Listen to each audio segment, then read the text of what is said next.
Hello, this video is really designed for somebody that's looking to secure a rental in San Diego's market. Now, there's a lot of different ways to do this. I found myself doing it multiple times and just really systematizing the process to keep my life easier. And I've shared this system with clients, I've shared it with family members and friends, and it does end up being a good amount of value to just keeping things organized and simple during that process because it can get hectic. Now, in this system, we utilize two things. We utilize Craigslist. Now, Craigslist is a very standard across the industry to where if somebody has a rental listing, whether they are a landlord or a property management company, they will put a post on Craigslist. I would say 95% of the time because it's free, it's easy, it's pretty quick.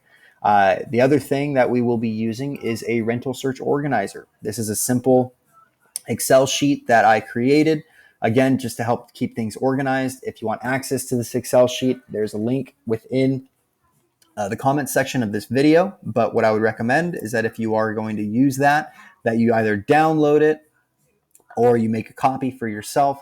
That way you can work from your own copy because, again, this is a template. So we will start over here in Craigslist. You may have to fill in the fact that you're in San Diego County. Again, I do not specify whether we're central, north, eastern, or southern San Diego. I simply click on apartments and housing. And when we click on that, we get to a page that looks like this. We will get specific up here, but on the left side, we have some filters that we can go through.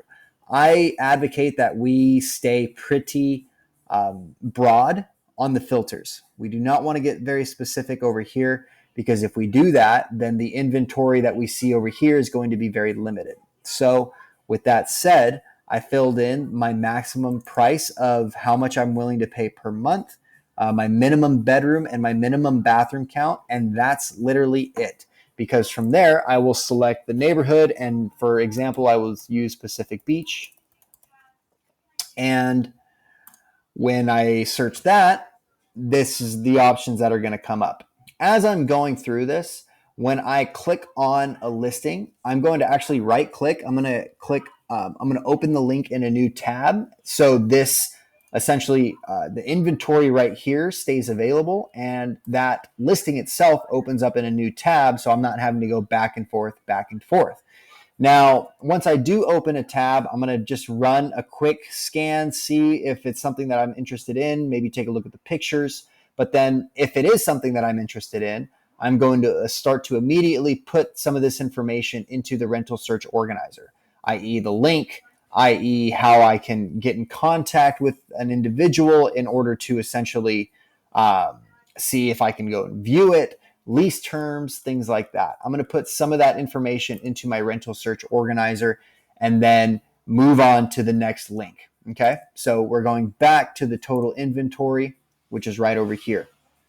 And I'm going to repeat this process for different neighborhoods. I'm going to repeat this process every single day because that is what it takes in certain neighborhoods in order to secure a desirable rental. Okay, so keep that in mind. We want to have a pulse on it every single day. Obviously, if we do open up a link and it's not something that we want, then we just exit out of it and move on to the next one, right? Now, one thing to keep in mind with Craigslist is that there are scams that do happen. And so what's very important is to use your gut and your best judgment and see if you start to feel like it's a scam, then it most likely is a scam. If something is trying to be rented and it's in great condition and the rent is very cheap and it's in an amazing spot and it looks like an amazing place, well, it's most likely going to be a scam. You can still look into it, but some tall tale signs of scams are when somebody is not available to talk to on the phone and they're only available via email. And what they're looking to do is charge you a fee in order to either charge you a fee before you even go and look at the property or charge you a fee in order to process an application before you go and look at the property.